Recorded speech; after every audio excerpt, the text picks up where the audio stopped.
शाहजहाँपुर में पूर्व मुख्यमंत्री और राज्यसभा सांसद दिग्विजय सिंह जायहेड़ा स्थित गोहिल फार्म हाउस पर पत्रकारों से हुए रूबरू। शाहजहाँपुर जिला मुख्यालय पर पूर्व मुख्यमंत्री और राज्यसभा सांसद दिग्विजय सिंह 16 अप्रैल को प्रवास पर थे। उन्होंने यहां पर राष्ट्रपति के नाम ज्ञापन राहुल गांधी, सोनिया गांधी के मामले में भी दिया। वे कई कार्यक्रमों में भी सम्मिलित हुए। तत्पश्चात जायहेड़ा स्थित गोहिल परिवार के फार्म हाउस पर वे पत्रकारों से रूबरू हुए और उन्होंने कई ज्वलंत मुद्दों पर पत्रकारों से चर्चा की। पिछले 11 साल यदि आप देखेंगे तो केवल धार्मिक नफरत फैलाकर उन्होंने देश में एक अशांति का वातावरण निर्मित किया है। ये देश सबका है और संविधान में सबको अधिकार दिया गया है, लेकिन जो यहाँ की मूल समस्याएं हैं, महंगाई, बेरोजगारी और स्वच्छ प्रशासन, उस पर ध्यान नहीं है। मोदी जी जब आए थे तो कहते थे ना खाऊंगा ना खाने दूंगा, लेकिन यदि आप आज देखेंगे तो पूरे देश में और विशेषकर हमारे प्रदेश में तो भ्रष्टाचार के बिना कोई काम हो नहीं सकता। थाना ले लो, तहसील ले लो, आप ग्रामीण विकास ले लो, कोई भी सरपंच ऐसा नहीं है जिसे कि सरकार का पंचायत विभाग का पैसा, ग्रामीण विकास का पैसा बिना 20 से 25% दिए उसका कोई मंजूरी मिलती है और डायरेक्ट वहाँ से भोपाल से मंजूरी हो जाती है, इतना पैसा जमा कराओ और ले जाओ। इनका जो नारा था ना खाऊंगा ना खाने दूंगा, ये केवल दिखाने का था। इनकी वास्तविकता ये खूब खाओ, खूब खिलाओ और पकड़े जाओगे तो सरकार तुम्हें बचाने के लिए खड़ी हुई है। आज तक आप देखेंगे कि कहीं किसी भ्रष्ट अधिकारी कर्मचारी खिलाफ कोई कार्रवाई नहीं हुई है।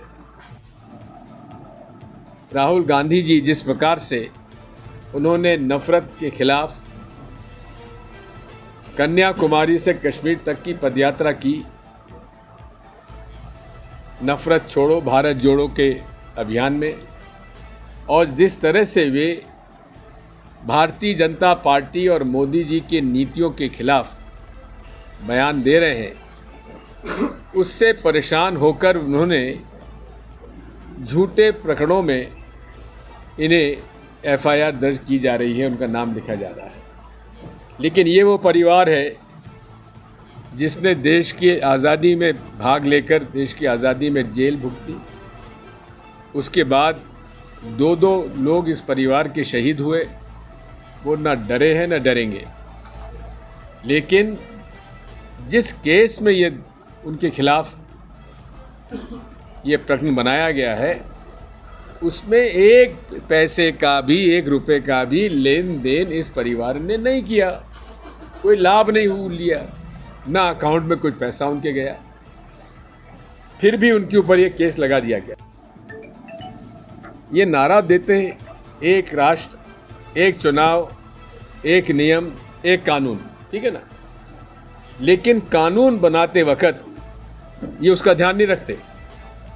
क्या कारण है कि हमारा हिंदुओं में अगर कोई ट्रस्ट बनेगा या कोई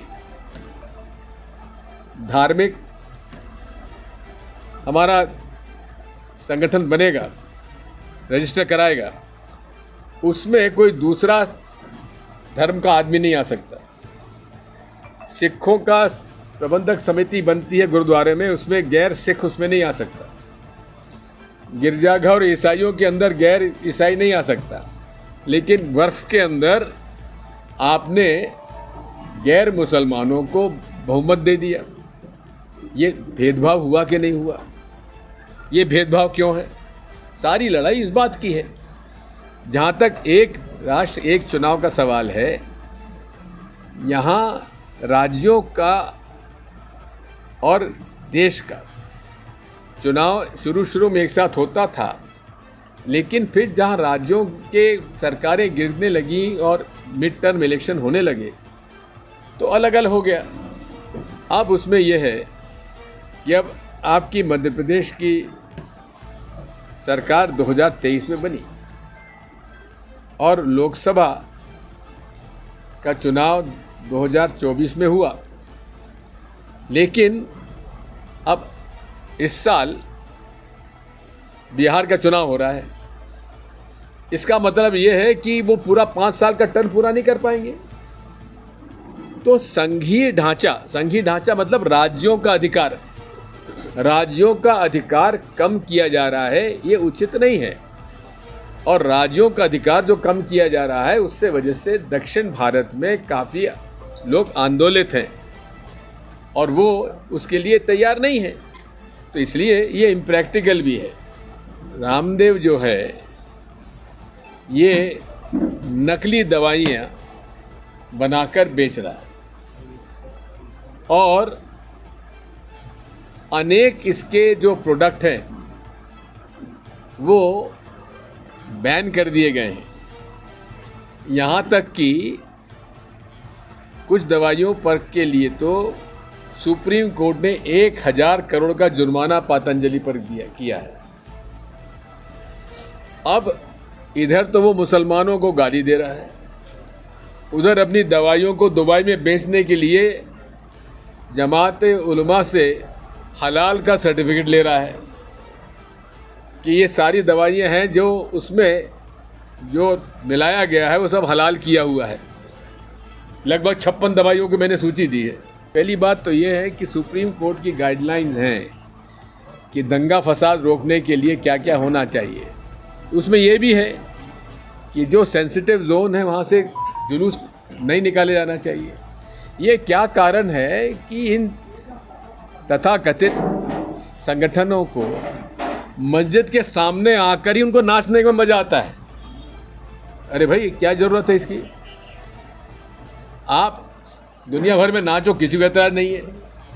तुम्हारा जुलूस निकल रहा है, वहीं डीजे बजाओगे, गंदे गंदे नारे लगाओगे और जब तक उनको मस्जिद दिखती नहीं उनको नाचने में मज़ा ही नहीं आता है। ये क्या तरीका है कि पहले शिवराज सिंह चौहान जी ने कह दिया दिग्विजय सिंह आतंकवादी है, तो मैं चला गया थाने में कि भाई गिरफ्तार करो अगर मैं आतंकवादी हूँ, तो वहाँ के टीआई ने लिख के दिया आप पर कोई केस नहीं है।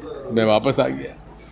अब ये भाजपा कह रही है गद्दार, लेकिन मैं इनसे पूछना चाहता हूँ 1857 से लेकर 1947 तक कौन कौन ने गद्दारी की आपको मालूम है? वो गद्दार है जिसने पाकिस्तान के लिए जासूसी की। हमें गद्दार कहते हो तो बताओ हमने किसके साथ गद्दारी की? हमने ईमानदारी के साथ इस देश की सुरक्षा के लिए, आज़ादी के लिए कांग्रेस ने लड़ाई लड़ी है और हम लोग उस पर कायम रहेंगे और देश को बर्बाद नहीं होने देंगे।